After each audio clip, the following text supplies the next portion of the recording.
Franco മുളയ്ക്കലിനെ കുറുവിലങ്ങാട് മഠത്തിലെത്തിച്ച് തെളിവെടുത്ത ശേഷം police ക്ലബ്ബിലെത്തിച്ചു. ഫ്രാങ്കോയെ നുണപരിശോധനയ്ക്ക് വിധേയമാക്കണമെന്ന് ആവശ്യപ്പെട്ട് പോലീസ് കോടതിയിൽ അപേക്ഷ നൽകും. കന്യാസ്ത്രീയെ സ്വാധീനിച്ച കേസിൽ കൂടുതൽ അറസ്റ്റിനും സാധ്യത. ഫാദർ ജെയിംസ് എർത്തയിൽ ഉൾപ്പെടെയുള്ളവർ പ്രതികൾ. വിവരങ്ങളുമായി ടി.പി. പ്രശാന്ത് ചേരുന്നു. ഫ്രാങ്കോയുമായി അന്വേഷണ സംഘം രാവിലെ 9:50 കോട്ടയം പോലീസ് ക്ലബ്ബിൽ നിന്നും കുറവിലങ്ങാട് മഠത്തിലേക്ക് യാത്ര തിരിച്ചത്. 10:25 കുറവിലങ്ങാട് മഠത്തിലെത്തി. കനത്ത സുരക്ഷാ സന്നാഹങ്ങൾക്ക് നടുവിലൂടെയാണ് പ്രതിയെ മഠത്തിലെത്തിച്ചത്. 10:25 ഈ മഠത്തിലെ 20-ാം നമ്പർ മുറിയിലായിരുന്നു തെളിവെടുപ്പ്. 2014 ഈ കേസിന്റെ പ്രഭവ കേന്ദ്രം എന്ന് പറയുന്നത് ഈ ഒരു മുറിയാണ്. 20-ാം നമ്പർ മുറിയിൽ അന്വേഷണ സംഘത്തിന് നേതൃത്വം നൽകുന്ന DSP കെ സുഭാഷിന്റെ നേതൃത്വത്തിൽ പ്രതിയെ എത്തിക്കുകയും തെളിവെടുപ്പ് നടത്തുകയും ചെയ്തു. പീഡന ദിവസം ബിഷപ്പ് ഇവിടെ എത്തിയിരുന്നു എന്ന് പറയപ്പെടുന്ന അല്ലെങ്കിൽ എത്തിയിരുന്ന കാർ ഇവിടെ പാർക്ക് ചെയ്തിരുന്ന ഇടവും തെളിവെടുപ്പിൽ പരിശോധിച്ചു. അതിനുശേഷം ആണ് ഈ 50 മിനിറ്റ് നീണ്ടുനിന്ന തെളിവെടുപ്പ് പൂർത്തിയാക്കിക്കൊണ്ട് അന്വേഷണ സംഘം പ്രതിയുമായി പിന്നീട് പോലീസ് ക്ലബ്ബിലേക്ക് മടങ്ങിയത്. ഇവിടെ എത്തുന്നതിന് മുമ്പേ തന്നെ ഇവിടെ ബിഷപ്പിനെതിരെ പരാതി ഉന്നയിച്ചിട്ടുള്ള കന്യാസ്ത്രീകൾ അടക്കമുള്ളവർ ബിഷപ്പുമായി മുഖാമുഖം നേരിൽ കാണുന്നത് ഒഴിവാക്കുന്നതിന് വേണ്ടി പോലീസ് അത് സംബന്ധിച്ച ചില നിർദ്ദേശങ്ങൾ ഇപ്പോൾ പോലീസ് ക്ലബ്ബിലാണ് പ്രതിയുള്ളത്. എന്തായാലും തെളിവുകളും സാഹചര്യവുമെല്ലാം നിരത്തി പ്രതിയെ പോലീസ് ചോദ്യം ചെയ്യുമ്പോൾ അല്ലെങ്കിൽ സംശയ നിവൃത്തി വരുത്തുമ്പോൾ പ്രതിയുടെ ഭാഗത്തു നിന്നും നിഷേധാത്മകമായിട്ടുള്ള ചില സമീപനങ്ങളാണ് ഉണ്ടാകുന്നത്. അതുകൊണ്ട് തന്നെ പ്രതിയെ നുണപരിശോധനയ്ക്ക് വിധേയമാക്കണം എന്ന ഒരു ആവശ്യവുമായി പോലീസ് രംഗത്ത് വന്നിട്ടുണ്ട്. എന്തായാലും നാളെ ഉച്ചയ്ക്ക് 2:30 വരെയാണ് പ്രതിയെ പോലീസിന്റെ കസ്റ്റഡിയിൽ വയ്ക്കാൻ കോടതി അനുമതി നൽകിയിട്ടുള്ളത്. നാളെ ഉച്ചയ്ക്ക് 2:30 പ്രതിയെ പാലാ കോടതിയിൽ വീണ്ടും ഹാജരാക്കുമ്പോൾ നുണപരിശോധനയ്ക്ക് വിധേയമാക്കണം എന്നുള്ള ഒരു ആവശ്യം കൂടി ഉൾക്കൊണ്ടുകൊണ്ടുള്ള ഒരു അപേക്ഷ എന്തായാലും നാളെ കോടതിക്ക് മുന്നിൽ പോലീസ് സമർപ്പിക്കും എന്നാണ് അറിയാൻ സാധിക്കുന്നത്. എന്തായാലും നുണ പരിശോധനയ്ക്ക് വിധേയമാക്കാൻ കോടതി അനുമതി നൽകുകയാണെങ്കിൽ അത് ഈ കേസിനെ സംബന്ധിച്ച് കൂടുതൽ ഗുണം ചെയ്യുകയും ചെയ്യുമെന്ന് പോലീസിന് ലഭിച്ചിരിക്കുന്ന നിയമോപദേശം. മാത്രവുമല്ല, നുണ പരിശോധനയ്ക്ക് സമ്മതമല്ല എന്ന രീതിയിലാണ് പ്രതിയുടെ ഭാഗത്തു നിന്നും ചില നിലപാടുകൾ എങ്കിൽ അത് ഈ കേസുമായി ബന്ധപ്പെട്ട ചില സാഹചര്യങ്ങൾ ഉപയോഗിക്കാൻ സാധിക്കുമെന്ന് തന്നെയാണ് അന്വേഷണ സംഘം കരുതുന്നത്. മാത്രവുമല്ല, ഈ കേസ് തുടക്കത്തിലെ തന്നെ അട്ടിമറിക്കുന്നതിനുള്ള ചില ശ്രമങ്ങൾ ബിഷപ്പിനോട് അടുത്ത് നിൽക്കുന്ന ചില വൈദികരുടെ ഭാഗത്തു നിന്നും ഉണ്ടായിട്ടുണ്ട്. മാത്രവുമല്ല, ഈ കേസിൽ നിന്ന് പിൻവാങ്ങുന്നതിന് കന്യാസ്ത്രീക്ക് അല്ലെങ്കിൽ ഈ കേസുമായി ബന്ധപ്പെട്ട പരാതിക്കാരിക്കടക്കം സ്ഥലവും മറ്റും വാഗ്ദാനം ചെയ്തുകൊണ്ടുള്ള ഫോൺ കോളുകൾ അടക്കം ലഭിച്ചിരുന്നു. അതുമായി ബന്ധപ്പെട്ട ശബ്ദരേഖകളടക്കം പോലീസിന് ലഭിച്ചിട്ടുണ്ട്. ഈ കേസുമായി ബന്ധപ്പെട്ട കാര്യത്തിൽ, അതായത് കന്യാസ്ത്രീയെ സ്വാധീനിക്കാൻ ശ്രമിച്ചത് ബന്ധപ്പെട്ട കാര്യത്തിലെ കേസ് ഒരാഴ്ചക്കുള്ളിൽ അതിന്റെ അന്വേഷണം പൂർത്തീകരിക്കാൻ കോട്ടയം ജില്ലാ പോലീസ് മേധാവി ഹരിശങ്കർ അത് സംബന്ധിച്ചുള്ള നിർദ്ദേശം അന്വേഷണ സംഘത്തിന് നൽകിക്കഴിഞ്ഞു. അങ്ങനെയെങ്കിൽ ഈ കേസുമായി ബന്ധപ്പെട്ടുള്ള അന്വേഷണം ഒരാഴ്ചക്കുള്ളിൽ പൂർത്തീകരിക്കുമ്പോൾ കൂടുതൽ അറസ്റ്റ് ഇതുമായി ബന്ധപ്പെട്ട് ഉണ്ടായേക്കാം എന്നുള്ള സൂചനകളുമാണ് ലഭിക്കുന്നത്. എന്തായാലും നാളെ ഉച്ചയ്ക്ക് 2:30 പ്രതിയെ പാലായിലെ കോടതിയിൽ ഹാജരാക്കും. അതേസമയം ഹൈക്കോടതിയിൽ പ്രതിഭാഗം അഭിഭാഷകൻ ഇത് സംബന്ധിച്ചിട്ടുള്ള അല്ലെങ്കിൽ പ്രതിക്ക് വേണ്ടിയിട്ടുള്ള ജാമ്യാപേക്ഷ ഹൈക്കോടതിയിൽ സമർപ്പിക്കും എന്നതാണ് അറിയാൻ സാധിക്കുന്നത്. കന്യാസ്ത്രീകളുടെ സമരത്തെ പിന്തുണച്ചതിന് സിസ്റ്റർ ലൂസി കളപ്പുരയ്ക്കലിനെതിരെ നടപടി. വേദപാഠം, വിശുദ്ധ കുർബാന, മറ്റ് ഇടവക പ്രവർത്തനങ്ങൾ എന്നിവയിൽ നിന്ന് മാറി നിൽക്കാൻ നിർദ്ദേശം ലഭിച്ചതായി സിസ്റ്റർ ലൂസി കളപ്പുരയ്ക്കൽ പറഞ്ഞു. കന്യാസ്ത്രീകളുടെ സമരത്തിൽ പങ്കെടുത്തതിനു ശേഷം ഇന്നു രാവിലെയാണ് sister Lucy Kalappurakkal Mananthavady Karakkamala FC കോൺവെന്റിൽ തിരികെ എത്തിയത്. തിരികെ എത്തിയ സിസ്റ്ററോട് മദർ സുപ്പീരിയറാണ് ചുമതലകളിൽ നിന്ന് മാറി നിൽക്കാൻ ഇടവക വികാരി നിർദ്ദേശം നൽകിയ വിവരം അറിയിച്ചത്. പള്ളിയുമായി ബന്ധപ്പെട്ട എല്ലാ ചടങ്ങുകളിൽ നിന്നും വിട്ടുനിൽക്കണമെന്ന് മദർ സുപ്പീരിയർ അറിയിച്ചതായി സിസ്റ്റർ പറഞ്ഞു. കന്യാസ്ത്രീകളുടെ സമരത്തിൽ പങ്കെടുത്തു, സഭയെ അവഹേളിച്ചു, സമൂഹ മാധ്യമങ്ങളിലടക്കം സഭയെ പരസ്യമായി വിമർശിച്ചു എന്നീ ആരോപണങ്ങൾ ഉന്നയിച്ചാണ് നടപടി. മദർ എന്നോട് പറഞ്ഞ്, മദറിന് പറയാൻ വിഷമമുണ്ട് എനിക്ക് ലൂസിയോട് പറയാന്. ഞാൻ എന്താന്ന് വീണ്ടും ചോദിച്ചപ്പം പറഞ്ഞു, പള്ളിയിൽ ഞാൻ ചെയ്തുകൊണ്ടിരുന്ന എല്ലാ ശുശ്രൂഷകളുണ്ട്, എല്ലാ ശുശ്രൂഷകളിലും ഏർപ്പെട്ടിരുന്നു. ഇടവകയുടെ കുടുംബ യൂണിറ്റ്, പ്രാർത്ഥന കൂട്ടായ്മകൾ, സന്ദർശനം, പിന്നെ വേദപാഠം പഠിപ്പിക്കുക, 10ാം ക്ലാസ്സിലാണ് വേദനം പഠിപ്പിക്കുന്നത്, വിശുദ്ധ കുർബാന നൽകൽ, KCYM ചാർജ്, ഇങ്ങനെയുള്ള ഇടവകയിലെ എല്ലാ പ്രവർത്തനങ്ങളിലും ഒരു സജീവ പ്രവർത്തകയായിരുന്നു ഞാൻ. അപ്പോൾ അതിൽ നിന്നെല്ലാം ചെയ്യണ്ട എന്ന് പറഞ്ഞു എന്ന് പറഞ്ഞു. അപ്പോൾ ഞാൻ ചോദിച്ചു ആരാ പറഞ്ഞു, അപ്പോൾ പറഞ്ഞു വികാരിയച്ഛൻ. എന്നാൽ മാനന്തവാടി രൂപത ഇക്കാര്യം ഔദ്യോഗികമായി സ്ഥിരീകരിച്ചിട്ടില്ല. അതേസമയം കന്യാസ്ത്രീ പീഡിപ്പിക്കപ്പെട്ട വിഷയത്തിൽ പ്രതികരിക്കാൻ വൈകിയ നേതൃത്വത്തിന് തനിക്കെതിരെ നടപടിയെടുക്കാൻ വിമുഖത ഉണ്ടായില്ലെന്നും സിസ്റ്റർ ലൂസി പ്രതികരിച്ചു. News bureau, Wayanad. എന്നാൽ കന്യാസ്ത്രീകളുടെ സമരത്തെ പിന്തുണച്ചതിന് സിസ്റ്റർ ലൂസിയെ പള്ളിയുമായി ബന്ധപ്പെട്ട ചടങ്ങുകളിൽ നിന്ന് മാറ്റിയത് ഇടവകയുടെ ആലോചനാ സമിതിയിലെ തീരുമാനപ്രകാരമെന്ന് കാരക്കാമല ഇടവക. അടുത്തിടെ സിസ്റ്റർ ലൂസി മാധ്യമങ്ങളിൽ നടത്തിയ സഭയ്ക്കെതിരായ പരാമർശങ്ങൾ ഇതിന് കാരണമായെന്നും ഇടവക വാർത്താക്കുറിപ്പ്. വിലക്കുണ്ടെന്ന വാർത്ത ശരിയല്ലെന്നും വാർത്താക്കുറിപ്പിൽ പറയുന്നു. ഇന്നു രാവിലെ കാരക്കാമല ഇടവക വികാരിയുടെ വാക്കാലുള്ള അറിയിപ്പ് സിസ്റ്റർ ലൂസി കളപ്പുരയ്ക്കലിന് മദർ സുപ്പീരിയർ കൈമാറിയിരുന്നു. വേദപാഠം, വിശുദ്ധ കുർബാന, ഇടവകയുമായി ബന്ധപ്പെട്ട മറ്റു പ്രവർത്തനങ്ങൾ എന്നിവയിൽ നിന്ന് മാറി നിൽക്കാനായിരുന്നു നിർദ്ദേശം. കന്യാസ്ത്രീകളുടെ സമരത്തിന് പിന്തുണ നൽകിയതും സഭയെ അവഹേളിച്ചു, സമൂഹ മാധ്യമങ്ങളിലടക്കം സഭയെ പരസ്യമായി വിമർശിച്ചു എന്നീ ആരോപണങ്ങൾ ഉന്നയിച്ചായിരുന്നു നടപടി. ഇക്കാര്യം സിസ്റ്റർ ലൂസി മാധ്യമങ്ങളോട് വെളിപ്പെടുത്തുകയും ചെയ്തു. മദർ എന്നോട് പറഞ്ഞ് മദറിന് പറയാൻ വിഷമമുണ്ട് എനിക്ക് ലൂസിയോട് പറയാന്. ഞാൻ എന്താന്ന് വീണ്ടും ചോദിച്ചപ്പം പറഞ്ഞു പള്ളിയിൽ ഞാൻ ചെയ്തുകൊണ്ടിരുന്ന എല്ലാ ശുശ്രൂഷകളിലും ഏർപ്പെട്ടിരുന്നു. ഇടവകയുടെ കുടുംബ യൂണിറ്റ്, പ്രാർത്ഥന കൂട്ടായ്മകൾ, സന്ദർശനം, പിന്നെ വേദപാഠം പഠിപ്പിക്കുക, 10ാം ക്ലാസ്സിലാണ് വേദനം പഠിപ്പിക്കുന്നത്, വിശുദ്ധ കുർബാന നൽകല്, KCYM ചാർജ്, ഇങ്ങനെയുള്ള ഇടവകയിലെ എല്ലാ പ്രവർത്തനങ്ങളിലും ഒരു സജീവ പ്രവർത്തകയായിരുന്നു ഞാൻ. അപ്പോൾ അതിൽ നിന്നെല്ലാം ചെയ്യണ്ട എന്ന് പറഞ്ഞു എന്ന് പറഞ്ഞു. അപ്പോൾ ഞാൻ ചോദിച്ച ആരാ പറഞ്ഞ, അപ്പോൾ പറഞ്ഞു വികാരി അച്ഛൻ പറഞ്ഞിരിക്കുന്ന. എന്നാൽ പ്രതികാര നടപടി സ്വീകരിച്ചുവെന്ന വാർത്ത അടിസ്ഥാനരഹിതമാണെന്നാണ് കാരക്കാമല ഇടവക വികാരിയുടെ വാർത്താക്കുറിപ്പ്. ഇടവകയിൽ സിസ്റ്റർ ലൂസിക്കെതിരെയുള്ള പൊതുവികാരത്തിന്റെ അടിസ്ഥാനത്തിലാണ് ഇത്തരം കർമ്മങ്ങളിൽ നിന്ന് മാറ്റി നിർത്തിയതെന്നാണ് വാർത്താക്കുറിപ്പിലുള്ളത്.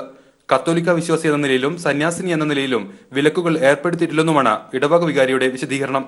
അതേസമയം ഇത്തരത്തിലുള്ള നടപടിക്കെതിരെ പ്രതിഷേധവും ശക്തമായിട്ടുണ്ട്. പുൽപ്പള്ളിയിൽ കാത്തലിക് ലെമൻസ് അസോസിയേഷന്റെ നേതൃത്വത്തിൽ പ്രതിഷേധ പ്രകടനം നടന്നു. News bureau, Wayanad.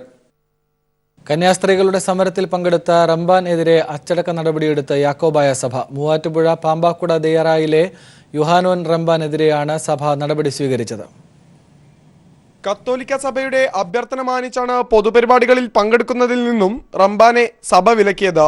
യാക്കോബായ സഭ ആഗോള പരമാധ്യക്ഷൻ മാർ ഇഗ്നാത്തിയോസ് അഫ്രേം രണ്ടാമനാണ് നടപടി സംബന്ധിച്ച കൽപ്പന പുറപ്പെടുവിച്ചത്. ദയറയിൽ പ്രാർത്ഥനയും ദാരിദ്ര്യവ്രതവും എടുത്തു കഴിയേണ്ട ആളാണ് റംബാൻ. അങ്ങനെയുള്ളവർ ഇത്തരം പരിപാടികളിൽ പങ്കെടുക്കാൻ പാടില്ലെന്നും കൽപ്പനയിൽ ഇഗ്നാത്തിയോസ് അഫ്രേം രണ്ടാമൻ വ്യക്തമാക്കി. സമരപരിപാടികളിൽ പങ്കെടുത്താൽ അച്ചടക്ക നടപടി നേരിടേണ്ടി വരുമെന്ന താക്കീതും കൽപ്പനയിലുണ്ട്. കൊച്ചിയിലെ കന്യാസ്ത്രീകളുടെ സമരപ്പന്തലിൽ യുഹോനാൻ റംബാൻ എത്തുകയും 2 ദിവസം പ്രസംഗിക്കുകയും ചെയ്തിരുന്നു. ചർച്ച് ആക്ട് നടപ്പാക്കണമെന്ന് യാക്കോബായ സഭയിൽ ആവശ്യപ്പെട്ട വ്യക്തി കൂടിയാണ് യുഹോനാൻ റംബാൻ. News bureau, Kochi. കൊച്ചിയിലെ വഞ്ചി സ്ക്വയറിൽ സമരം അവസാനിപ്പിച്ചുവെങ്കിലും തുടർ പ്രതിഷേധവുമായി മുന്നോട്ടു പോകാൻ സമരസമിതി തീരുമാനിച്ചു. കൊച്ചിയിൽ ചേർന്ന യോഗത്തിലാണ് സേവ് അവർ സിസ്റ്റർ കൗൺസിലിന്റെ തീരുമാനം. ഫ്രാങ്കോ മുളയ്ക്കൽ അറസ്റ്റിലായതോടെയാണ് കൊച്ചിയിലെ വഞ്ചി സ്ക്വയറിൽ കന്യാസ്ത്രീകൾ നടത്തിവന്ന സമരം അവസാനിപ്പിച്ചത്. എങ്കിലും നീതിക്ക് വേണ്ടിയുള്ള പോരാട്ടം തുടരാനാണ് സമരസമിതിയുടെ തീരുമാനം. ഇതിന്റെ ഭാഗമായി എല്ലാ ജില്ലകളിലും സമരസമിതിയുടെ നേതൃത്വത്തിൽ പ്രതികരണ സമിതികൾ രൂപീകരിക്കും. കേസ് മുന്നോട്ട് കൊണ്ടുപോകുന്നതിനാവശ്യമായ തുക കണ്ടെത്താനും യോഗത്തിൽ തീരുമാനമായി.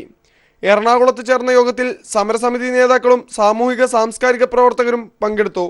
അതേസമയം സിസ്റ്റർ ലൂസിക്കെതിരെയുള്ള സഭയുടെ നിലപാട് പ്രതീക്ഷിച്ചതാണെന്നും പ്രതിഷേധ നടപടികളുമായി മുന്നോട്ടു പോകാനാണ് തീരുമാനമെന്നും ഫാദർ അഗസ്റ്റിൻ വട്ടോളി പറഞ്ഞു. കേസ് മുന്നോട്ട് കൊണ്ടുപോകുന്നതിനൊപ്പം സമ്മർദ്ദശക്തിയായി തുടരാനും സേവ് അവർ സിസ്റ്റർ കൗൺസിലിന്റെ യോഗം തീരുമാനിച്ചു. News bureau, Kochi. റഫേൽ ഇടപാടിൽ ഫ്രഞ്ച് മുൻ പ്രസിഡന്റിന്റെ പ്രസ്താവന വസ്തുതാ വിരുദ്ധമെന്ന് ധനമന്ത്രി അരുൺ ജെയ്റ്റ്ലി. ഒരു സത്യത്തിന് 2 വ്യാഖ്യാനങ്ങൾ ഉണ്ടാകില്ലെന്നും ഫ്രഞ്ച് മുൻ പ്രസിഡന്റിന്റെ പ്രസ്താവനയ്ക്ക് മറുപടിയായി അദ്ദേഹം പറഞ്ഞു. അതേസമയം റഫേൽ ഇടപാടിനെ ചൊല്ലി വാക്പോരിൽ ഏർപ്പെട്ടിരിക്കുകയാണ് കോൺഗ്രസ് BJP നേതാക്കൾ. മോദിയെ കള്ളനെന്ന് വിളിച്ച് രാഹുൽ ഗാന്ധി നടത്തിയ വാർത്താ സമ്മേളനത്തിന് പിന്നാലെ ഗാന്ധി കുടുംബം മുഴുവൻ കള്ളന്മാരെന്ന് ആക്ഷേപിച്ച് രവിശങ്കർ പ്രസാദ് രംഗത്തെത്തി. സോഷ്യൽ മീഡിയയിലും നേതാക്കൾ തമ്മിലുള്ള വാക്പോരിന് കുറവില്ല.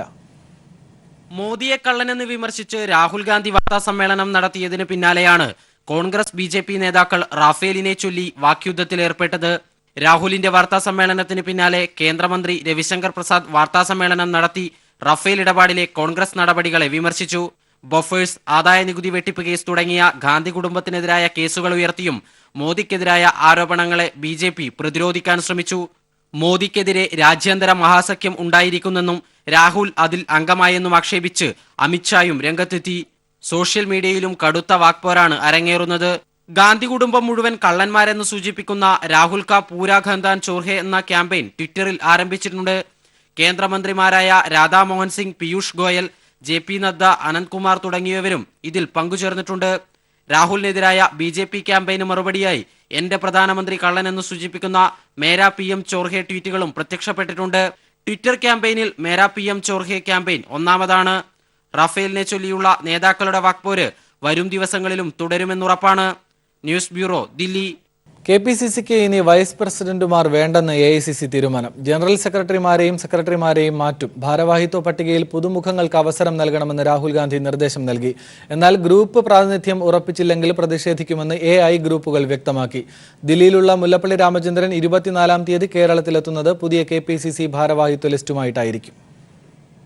മുല്ലപ്പള്ളി രാമചന്ദ്രനെ അധ്യക്ഷനാക്കി AICC ഭാരവാഹികളെ പ്രഖ്യാപിച്ചതിനു പിന്നാലെ സംസ്ഥാന ചുമതലകളെക്കുറിച്ചുള്ള ആശങ്കകളുമായി AI ഗ്രൂപ്പുകൾ സജീവമായി. പരമ്പരാഗതമായി തുടർന്നു വരുന്ന വൈസ് പ്രസിഡന്റ് സ്ഥാനം ഇനി കേരളത്തിൽ വേണ്ടെന്ന് ഹൈക്കമാൻഡ് പുതിയ അധ്യക്ഷനെയും വർക്കിംഗ് പ്രസിഡന്റുമാരെയും അറിയിച്ചു. ദേശീയ അധ്യക്ഷന്റെ നിർദ്ദേശപ്രകാരം സംസ്ഥാന ഭാരവാഹിത്വത്തിൽ രാഹുൽ കേഡറിലെ യുവ നേതാക്കൾക്ക് പ്രാതിനിധ്യം നൽകാൻ നിലവിലെ ജനറൽ സെക്രട്ടറിമാരെയും മുല്ലപ്പള്ളി രാമചന്ദ്രൻ ഒഴിവാക്കും. രമേശ് ചെന്നിത്തല അധ്യക്ഷനായിരുന്നതു മുതൽ വിശാല I ഗ്രൂപ്പിന് KPCCയിൽ മുൻതൂക്കമുണ്ടെന്ന പരാതി A ഗ്രൂപ്പിനുണ്ട്. ഗ്രൂപ്പ് നേതാവായ ഉമ്മൻചാണ്ടി ആന്ധ്രയിലേക്ക് പോവുകയും മുല്ലപ്പള്ളി സംസ്ഥാനത്ത് എത്തുകയും ചെയ്യുന്നതോടെ നിർണായക സ്ഥാനങ്ങളിൽ നിന്ന് പൂർണ്ണമായും ഒഴിവാക്കപ്പെടുമെന്ന് A ഗ്രൂപ്പ് കരുതുന്നു. ബെന്നി ബെഹനാൻ ലഭിച്ച UDF അധ്യക്ഷ പദവി മാത്രമാണ് ഇപ്പോൾ A ഗ്രൂപ്പിന്റെ കൈവശമുള്ളത്. മറുഭാഗത്താകട്ടെ ചെന്നിത്തലയുടെ വിശ്വസ്തർ മുല്ലപ്പള്ളിയുടെ പുതിയ KPCC ഭാരവാഹി പട്ടികയിലില്ല. അതുകൊണ്ട് തന്നെ I ഗ്രൂപ്പിന്റെ വലിയ കൊഴിഞ്ഞുപോക്കും ഇന്ദിരാഭവന് കാണേണ്ടി വരും. ഇത് മുല്ലപ്പള്ളിക്കെതിരെ AI ഗ്രൂപ്പുകളുടെ വലിയ പ്രതിഷേധത്തിനിടയാക്കും. 27-ാം തീയതി ചുമതലയേൽക്കാൻ 24-ാം തീയതി മുല്ലപ്പള്ളി രാമചന്ദ്രൻ കേരളത്തിലെത്തും. ഒപ്പം ഹൈക്കമാൻഡ് കൂടി അംഗീകരിച്ച KPCCയുടെ പുതിയ ഭാരവാഹിത്വ ലിസ്റ്റ് കൂടിയുണ്ടാകും. ദില്ലിയിൽ നിന്നും ക്യാമറാമാൻ ശൈലേഷ് കലായിക്കൊപ്പം സന്തോഷ് സർലിംഗ്. ആന്ധ്രയിൽ സിറ്റിംഗ് MLAയെയും മുൻ MLAയെയും മാവോയിസ്റ്റുകൾ വെടിവെച്ചു കൊലപ്പെടുത്തി. അരാക്കു MLA സർവേശ്വര റാവുവിനെയും മുൻ MLA S സോമയെയുമാണ് കൊലപ്പെടുത്തിയത്. പാർട്ടി യോഗം കഴിഞ്ഞ് മടങ്ങി വരവെയായിരുന്നു സംഭവം. ഇരുവരും തെലുങ്കുദേശം പാർട്ടി MLAമാരാണ്. അരാക്കുവിലെ പാർട്ടി യോഗം കഴിഞ്ഞു വരുന്ന വഴിയാണ് അരാക്കു MLA സർവേശ്വര റാവുവിനെയും മുൻ MLA S സോമയെയും മാവോയിസ്റ്റുകൾ വെടിവെച്ചു കൊലപ്പെടുത്തിയത്. രാവിലെ വിശാഖപട്ടണത്ത് നിന്ന് 125 കിലോമീറ്റർ അകലെയായിരുന്നു സംഭവം. കാറിൽ യാത്ര ചെയ്യുകയായിരുന്ന ഇവരുടെ വാഹനം തടഞ്ഞു നിർത്തി പോയിന്റ് ബ്ലാങ്കിൽ വെടിയുതിർക്കുകയായിരുന്നു. 40ഓളം പേർ ചേർന്നാണ് കൃത്യം നിർവഹിച്ചതെന്നാണ് പോലീസിന്റെ പ്രാഥമിക വിലയിരുത്തൽ. ഗ്രാമവാസികളെ മനുഷ്യകവചങ്ങളാക്കിയാണ് സുരക്ഷാ ഉദ്യോഗസ്ഥരിൽ നിന്ന് അക്രമികൾ രക്ഷപ്പെട്ടത്. സംഭവത്തിൽ ആന്ധ്ര ഒറീസ അതിർത്തിയിലെ മാവോയിസ്റ്റ് നേതാവ് രാമകൃഷ്ണയ്ക്ക് പങ്കുണ്ടെന്ന് സംശയിക്കുന്നതായി പോലീസ് പറഞ്ഞു. കൊല്ലപ്പെട്ട ഇരുവരും മാവോയിസ്റ്റുകളുടെ ഹിറ്റ് ലിസ്റ്റിൽ ഉള്ളവരായിരുന്നു. സർവേശ്വര റാവുവിനെതിരെ നിരവധി തവണ വധശ്രമങ്ങൾ ഉണ്ടായിരുന്നു. സംഭവത്തിൽ ആന്ധ്രാപ്രദേശ് മുഖ്യമന്ത്രി ചന്ദ്രബാബു നായിഡു നടുക്കം രേഖപ്പെടുത്തി. ജനപ്രതിനിധികൾ സുരക്ഷിതരായിരിക്കാനും അദ്ദേഹം നിർദ്ദേശിച്ചു. 2014 YSR കോൺഗ്രസ് MLA ആയിരുന്ന സർവേശ്വര റാവു പിന്നീട് 2016 TDPയിൽ ചേർന്നിരുന്നു. കമ്മ്യൂണിസ്റ്റ് പാർട്ടി മാവോയിസ്റ്റിന്റെ സ്ഥാപക ദിനത്തോടനുബന്ധിച്ച് ഇത്തരമൊരു അക്രമം ഉണ്ടാകാനുള്ള സാധ്യത നേരത്തെ തന്നെ വിലയിരുത്തിയിരുന്നു. ആന്ധ്ര ഒറീസ അതിർത്തി മേഖലകളിലെ മാവോയിസ്റ്റ് സാന്നിധ്യം കുറഞ്ഞെന്ന കണക്കുകൂട്ടലിനിടെയാണ് മാവോയിസ്റ്റുകളുടെ മിന്നലാക്രമണം. News bureau, Delhi. അമേരിക്കയിലെ ചികിത്സയ്ക്കു ശേഷം മുഖ്യമന്ത്രി പിണറായി വിജയൻ തിരിച്ചെത്തി. ഇന്ന് പുലർച്ചെ 3:30-നാണ് അദ്ദേഹം കേരളത്തിലെത്തിയത്. ക്ലിഫ് ഹൗസിലെത്തി അല്പനേരം വിശ്രമിച്ച ശേഷം മുഖ്യമന്ത്രി സെക്രട്ടേറിയറ്റിലെത്തി ഔദ്യോഗിക ചുമതലകൾ ഏറ്റെടുത്തു. പ്രളയക്കെടുതിയിൽ കേരളത്തിന് കൂടുതൽ സഹായം അഭ്യർത്ഥിച്ച് മറ്റന്നാൾ മുഖ്യമന്ത്രി പ്രധാനമന്ത്രിയെയും ആഭ്യന്തരമന്ത്രിയുമായും കൂടിക്കാഴ്ച നടത്തും. ഇന്ന് പുലർച്ചെ 3:30-നാണ് മുഖ്യമന്ത്രി തിരികെ എത്തിയത്. ഭാര്യ കമല വിജയനൊപ്പം തിരുവനന്തപുരം വിമാനത്താവളത്തിലിറങ്ങിയ മുഖ്യമന്ത്രി നേരെ ക്ലിഫ് ഹൗസിലെത്തി. തുടർന്ന് 9 മണിവരെ വിശ്രമിച്ച ശേഷം ഔദ്യോഗിക കൃത്യനിർവഹണങ്ങൾക്കായി സെക്രട്ടേറിയറ്റിൽ എത്തി. മുഖ്യമന്ത്രിയുടെ വരവ് കാത്തുനിന്ന മാധ്യമപ്രവർത്തകരെ അഭിവാദ്യം ചെയ്ത് നേരെ ചേംബറിലേക്ക്, പതിവ് പോലെ തിരക്കുകളിലേക്ക്. ഇതിനിടയിൽ മന്ത്രിമാരായ കടകംപള്ളി സുരേന്ദ്രനും രാമേന്ദ്രൻ കടന്നപ്പള്ളിയും മുഖ്യമന്ത്രിയെ സന്ദർശിച്ചു. സെപ്റ്റംബർ 2-നാണ് മുഖ്യമന്ത്രി ചികിത്സയ്ക്കായി അമേരിക്കയിലേക്ക് പോയത്. കേരളത്തിലേക്ക് തിരിക്കും മുൻപ് അമേരിക്കൻ മലയാളികളെ കണ്ട് പ്രളയക്കെടുതിയിലകപ്പെട്ട കേരളത്തെ രക്ഷിക്കാൻ അവരുടെ സഹായവും അഭ്യർത്ഥിച്ചായിരുന്നു മടക്കം. CPIM പൊളിറ്റ് ബ്യൂറോ യോഗത്തിൽ പങ്കെടുക്കാൻ അടുത്ത ദിവസം തന്നെ മുഖ്യമന്ത്രി ദില്ലിക്ക് തിരിക്കും. പ്രളയക്കെടുതിയിൽ കേരളത്തിന് കൂടുതൽ സഹായം അഭ്യർത്ഥിച്ച് മുഖ്യമന്ത്രി മറ്റന്നാൾ പ്രധാനമന്ത്രിയുമായും ആഭ്യന്തരമന്ത്രിയുമായും കൂടിക്കാഴ്ച നടത്തും. വൈകിട്ട് 5:30-നാണ് പ്രധാനമന്ത്രിയുമായുള്ള കൂടിക്കാഴ്ച. 27-ന് മന്ത്രിസഭാ യോഗവും ചേരും. News bureau, Thiruvananthapuram. മുഖ്യമന്ത്രിയുടെ ദുരിതാശ്വാസ നിധിയിലേക്കുള്ള ആലപ്പുഴ ജില്ലയിലെ ഫണ്ട് സമാഹരണം റെക്കോർഡിലേക്ക്. ജില്ലയിൽ നിന്ന് മാത്രം 30 കോടിയോളം രൂപയാണ് സമാഹരിച്ചത്. ജില്ലയുടെ ചുമതലയുള്ള മന്ത്രി G സുധാകരന്റെ നേതൃത്വത്തിലാണ് ഫണ്ട് സ്വരൂപിക്കുന്നത്. പ്രളയാനന്തര നവകേരള സൃഷ്ടിക്കായുള്ള ധനസമാഹരണ യജ്ഞം ചെങ്ങന്നൂരിൽ കഴിഞ്ഞ ദിവസം സമാപിച്ചെങ്കിലും മുഖ്യമന്ത്രിയുടെ ദുരിതാശ്വാസ നിധിയിലേക്കുള്ള സഹായം ഇപ്പോഴും പ്രവഹിക്കുകയാണ്. ഇന്നലെ വൈകിട്ട് വരെയായി ധനസമാഹരണ യജ്ഞത്തിന് ശേഷം മാത്രം നിധിയിലേക്ക് സംഭാവനയായി ലഭിച്ചത് 3.75 കോടി രൂപയാണ്. അമ്പലപ്പുഴ മണ്ഡലത്തിന്റെ വിഹിതം 9.2 കോടിയായി ഉയർന്നപ്പോൾ ചേർത്തല മണ്ഡലത്തിൽ നിന്നും നിധിയിലേക്ക് ലഭിച്ചത് 5.3 കോടി രൂപയാണ്. നിധി സമാഹരണത്തിന് ശേഷം മാത്രം അമ്പലപ്പുഴയിൽ നിന്നും 2.53 കോടി രൂപയും ചേർത്തലയിൽ നിന്നും 26.94 ലക്ഷം രൂപയും കുട്ടനാട്ടിൽ നിന്നും 75,000 രൂപയും കായംകുളത്ത് 54.56 ലക്ഷം രൂപയും മാവേലിക്കരയിൽ നിന്നും 39.32 ലക്ഷം രൂപയും സഹായമായി എത്തി. സ്വർണം, ഭൂമി, ഡോളർ, യൂറോ എന്നിവയായും നിധിയിലേക്ക് വലിയ സഹായമാണ് എത്തിക്കൊണ്ടിരിക്കുന്നത്. 1.16 ലക്ഷം രൂപ വില മതിക്കുന്ന സ്വർണമാണ് ധനസമാഹരണ യജ്ഞത്തിന്റെ ഭാഗമായി വിവിധ കേന്ദ്രങ്ങളിൽ നിന്നും ലഭിച്ചത്. സർവകലാശാല വിദ്യാർത്ഥികൾ വിവിധ മണ്ഡലങ്ങളിലായി പിരിച്ചെടുത്ത് നിധിയിലേക്ക് സംഭാവനയായി നൽകിയത് 11.98 ലക്ഷം രൂപയാണ്. SNDP യോഗം ജനറൽ സെക്രട്ടറി വെള്ളാപ്പള്ളി നടേശൻ 1 കോടി രൂപയാണ് വാഗ്ദാനം ചെയ്തിരിക്കുന്നത്. ഇതിനു പുറമെ കണിച്ചുളങ്ങര ക്ഷേത്രം ട്രസ്റ്റിന്റെ വകയായും അദ്ദേഹം 5 ലക്ഷം രൂപ കൂടി നൽകിയിട്ടുണ്ട്. കഴിഞ്ഞ 14-ന് പൊതുമരാമത്ത് വകുപ്പ് മന്ത്രി ജി സുധാകരൻ, ഭക്ഷ്യ സിവിൽ സപ്ലൈസ് വകുപ്പ് മന്ത്രി പി തിലോത്തമൻ എന്നിവരുടെ നേതൃത്വത്തിൽ മാവേലിക്കര നിയമസഭാ മണ്ഡലത്തിൽ നിന്നാണ് ധനസമാഹരണ യജ്ഞത്തിന് തുടക്കം കുറിച്ചത്. പുതിയ കണക്ക് പ്രകാരം അരൂരിൽ നിന്നും 2.54 കോടി രൂപയാണ് ലഭിച്ചത്. നേരത്തെ 2.44 കോടി രൂപയായിരുന്നു ലഭിച്ചിരുന്നത്. ചേർത്തല മണ്ഡലത്തിൽ നിന്നും 5.30 കോടി രൂപയും ആലപ്പുഴയിൽ നിന്നും 2.30 കോടി രൂപയും അമ്പലപ്പുഴയിൽ നിന്നും 9.20 കോടി രൂപയും കുട്ടനാട്ടിൽ നിന്നും 1.30 കോടി രൂപയും ഹരിപ്പാട് നിന്നും 1.74 കോടി രൂപയും കായംകുളത്ത് നിന്നും 2.44 കോടി രൂപയും മാവേലിക്കലിൽ നിന്നും 2.22 കോടി രൂപയും ചെങ്ങന്നൂരിൽ നിന്നും 2.77 കോടി രൂപയുമാണ് ലഭിച്ചത്. ആകെ 29.86 കോടി രൂപയാണ് ഇതുവരെ ആലപ്പുഴ ജില്ലയിൽ നിന്നും മാത്രം ലഭിച്ചിരിക്കുന്നത്. Shajahan, news bureau, Alappuzha. അഴീക്കോടൻ രാഘവന്റെ രക്തസാക്ഷിത്വത്തിന് 46 വയസ്സ്. കേരളത്തിൽ രാഷ്ട്രീയ കൊലപാതകത്തിനിരയായ സമുന്നതനായ നേതാവായിരുന്നു അഴീക്കോടൻ രാഘവൻ. CPIM സംസ്ഥാന സെക്രട്ടേറിയറ്റ് അംഗവും ഐക്യമുന്നണി കൺവീനറുമായിരിക്കെയാണ് അഴീക്കോടനെ രാഷ്ട്രീയ ശത്രുക്കൾ കൊലക്കത്തിക്ക് ഇരയാക്കിയത്. അഴീക്കോടൻ സ്മാരക ദിനാചരണ പൊതുയോഗം തൃശൂരിൽ CPIM സംസ്ഥാന സെക്രട്ടറി കോടിയേരി ബാലകൃഷ്ണൻ ഉദ്ഘാടനം ചെയ്യും. അഴീക്കോടൻ രാഘവൻ കൊല ചെയ്യപ്പെട്ടിട്ട് ഇന്നേക്ക് 46 വർഷം തികയുകയാണ്. കോൺഗ്രസ് ഭരണാധികാരികളുടെ പിന്തുണയോടെ ഇടതുപക്ഷ തീവ്രവാദത്തിന്റെ പൊയ്മുഖമണിയ സംഘമാണ് തൃശൂരിൽ രാത്രിയുടെ മറവിൽ അദ്ദേഹത്തെ അരിങ്കൊല ചെയ്തത്. തൃശൂർ ജില്ലയിൽ CPIMന്റെ ആഭിമുഖ്യത്തിൽ അഴീക്കോടൻ രാഘവൻ രക്തസാക്ഷി ദിനാചരണം നടത്തി. ജില്ലയിലെ 2401 CPIM ബ്രാഞ്ചുകളിലും അഴീക്കോടന്റെ ഫോട്ടോ വെച്ച് പ്രഭാതപേരിയുടെ ചെങ്കൊടി ഉയർത്തി. തൃശൂർ ജില്ലാ കമ്മിറ്റി ഓഫീസായ അഴീക്കോടൻ സ്മാരക മന്ദിര അങ്കണത്തിൽ നിന്നും പ്രവർത്തകർ പ്രകടനമായി അഴീക്കോടൻ കുത്തേറ്റ് വീണ ചെട്ടിയങ്ങാടിലെത്തി. ഇവിടെ പ്രത്യേകം തയ്യാറാക്കിയ സ്മൃതി മണ്ഡപത്തിൽ പുഷ്പാർച്ചനയും അനുസ്മരണ യോഗവും നടന്നു. CPIM തൃശൂർ ജില്ലാ സെക്രട്ടറി MM വർഗീസ്, മന്ത്രിമാരായ AC മൊയ്തീൻ, C രവീന്ദ്രനാഥ് എന്നിവർ പരിപാടിക്ക് നേതൃത്വം നൽകി. ഇന്ന് വൈകിട്ട് തൃശൂരിൽ റെഡ് വാളണ്ടിയർ മാർച്ചും പ്രകടനവും പൊതുസമ്മേളനവും അരങ്ങേറും. CPIM സംസ്ഥാന secretary Kodiyeri Balakrishnan guard of honour സ്വീകരിച്ച് പൊതുയോഗം ഉദ്ഘാടനം ചെയ്യും. News bureau, Thrissur. അഴീക്കോടൻ രാഘവന്റെ 46-ാം അനുസ്മരണ ദിനം CPIM നേതൃത്വത്തിൽ വിപുലമായി ആചരിക്കുന്നു. രാവിലെ കണ്ണൂർ പയ്യാമ്പലത്തെ അഴീക്കോടൻ സ്മൃതി മണ്ഡപത്തിൽ മന്ത്രി MM മണിയുടെ നേതൃത്വത്തിൽ പുഷ്പാർച്ചന നടത്തി. സ്റ്റേഡിയം കോർണറിൽ നിന്ന് പ്രകടനമായി എത്തിയാണ് പ്രവർത്തകർ പുഷ്പാർച്ചനയിൽ പങ്കെടുത്തത്. CPIM കണ്ണൂർ ജില്ലാ സെക്രട്ടറി P ജയരാജൻ, CITU നേതാവ് KP Sahadevan, KK Ragesh MP, AN Shamseer MLA, അഴീക്കോടന്റെ കുടുംബാംഗങ്ങൾ തുടങ്ങിയവർ പങ്കെടുത്തു. CPIM ബ്രാഞ്ച് കേന്ദ്രങ്ങളിൽ പതാക ഉയർത്തി അനുസ്മരണ യോഗങ്ങൾ ചേർന്നു. വടകര മന്ദരത്തൂരിൽ ഭീതി പടർത്തി പശുക്കളിൽ പേവിഷബാധ. ഇതിനകം 13 പശുക്കൾക്ക് ജീവൻ നഷ്ടമായി. 3 എണ്ണം നിരീക്ഷണത്തിൽ കഴിയുന്നു. പേവിഷബാധയ്ക്ക് പിന്നിൽ അജ്ഞാത ജീവി എന്ന സംശയത്തെ തുടർന്ന് പ്രദേശത്ത് വനം വകുപ്പ് പ്രത്യേക കൂട് സ്ഥാപിച്ചു. വടകര മണിയൂർ പഞ്ചായത്തിലെ മന്ദരത്തൂരിലാണ് പേവിഷബാധയേറ്റ് പശുക്കൾ ചാവുന്നത്. ഒരാഴ്ചക്കിടെ 13 പശുക്കൾ ജീവൻ നഷ്ടമായതോടെ ക്ഷീരകർഷകരും പ്രദേശവാസികളും ഭീതിയിലാണ്. പേ ലക്ഷണങ്ങളോടെ 3 പശുക്കൾ നിരീക്ഷണത്തിൽ കഴിയുന്നു. ഇവിടങ്ങളിലെ ഇടവഴികളിൽ അജ്ഞാത ജീവിയുടെ കാൽപാദത്തിന് സാമ്യമുള്ള അടയാളങ്ങൾ വനം വകുപ്പ് പരിശോധനയിൽ കണ്ടെത്തി. തുടർന്ന് പ്രത്യേക കൂടും സ്ഥാപിച്ചു.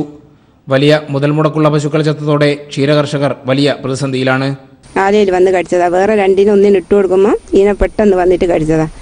അങ്ങനെ മുറിഞ്ഞ് ഞാൻ അന്നേരം തന്നെ ഡോക്ടറെ കൊണ്ടുവന്ന് സൂചി വെച്ച് മരുന്ന് വെച്ച് എല്ലാം ചെയ്തിരിക്കും. എന്നിട്ടും 1 മാസവും 5 ദിവസവും ഒന്നിന് അന്നേരം മരണത്തായി. ഇങ്ങനെ വന്ന് അന്നേരം ഡോക്ടറെ എല്ലാം കൊണ്ടുവന്ന് അതിനെ കൊന്നു.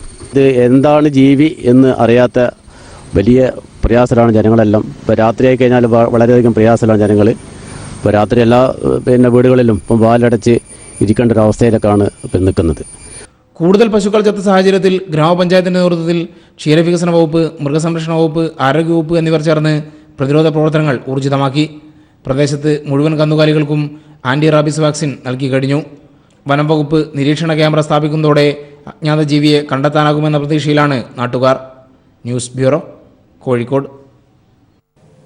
കേരള ബ്ലാസ്റ്റേഴ്സ് FC-യുടെ മുഖ്യ സ്പോൺസറായി മൈജി ഡിജിറ്റൽ ഹബ് എത്തുന്നു. ഈ വർഷം നടക്കുന്ന ISL-ലാണ് മൈജി കേരള ബ്ലാസ്റ്റേഴ്സിന്റെ മുഖ്യ സ്പോൺസറായി മാറുന്നത്. കൊച്ചിയിൽ നടന്ന ചടങ്ങിൽ ഇതു സംബന്ധിച്ച ധാരണാപത്രം Kerala Blasters FC chief executive officer Varun ത്രിപുരേനിയും മൈജി CMD AK ഷാജിയും ചേർന്ന് കൈമാറി. ടീമിന്റെ ഇനിയുള്ള കളികളിലും സ്റ്റേഡിയത്തിലും ജേഴ്സിയിലും മൈജിയുടെ സാന്നിധ്യം ഉണ്ടാകുമെന്ന് മൈജി CMD AK ഷാജി അറിയിച്ചു.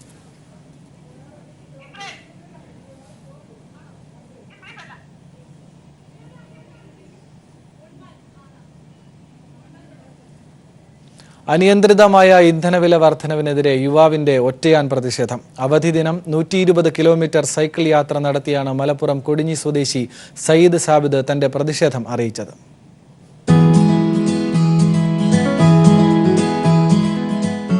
ഉച്ചസമയത്തെ കത്തുന്ന വെയിലാണ് കോഴിക്കോട് നഗരത്തിലൂടെയുള്ള യുവാവിന്റെ സൈക്കിൾ യാത്ര ശ്രദ്ധയിൽപ്പെട്ടത്.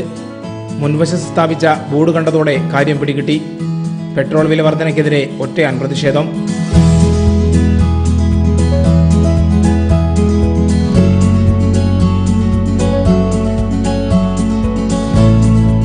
മലപ്പുറം ജില്ലയിലെ മമ്പുറം മുതൽ കോഴിക്കോട് കൊയിലാണ്ടി വരെയും തിരിച്ചുമാണ് 24-കാരനായ സാബിദിന്റെ സൈക്കിൾ സവാരി പ്രതിഷേധം. പെട്രോളിന് വില അടിക്കടി കൂടിക്കൊണ്ടിരിക്കുകയാണ്, ഡീസലിനും അതുപോലെ തന്നെ. അങ്ങനെ വരുമ്പോൾ സാധാരണ ജനങ്ങളുടെ ജീവിതം വളരെ മോശമായ ഒരു അവസ്ഥയിലേക്കാണ് കൊണ്ടുചെന്നെത്തിക്കുന്നത്. ഇതേ രീതിയിൽ തന്നെയാണ് പോയിക്കൊണ്ടിരിക്കുന്നതെങ്കിൽ നമ്മുടെ മുഴുവൻ ജനങ്ങളും ഈ സൈക്കിളിലേക്ക് എത്തും. രാവിലെ 8 മണിയോടെ മമ്പാട് നിന്ന് കൂട്ടുകാരാണ് യാത്രയാക്കിയത്.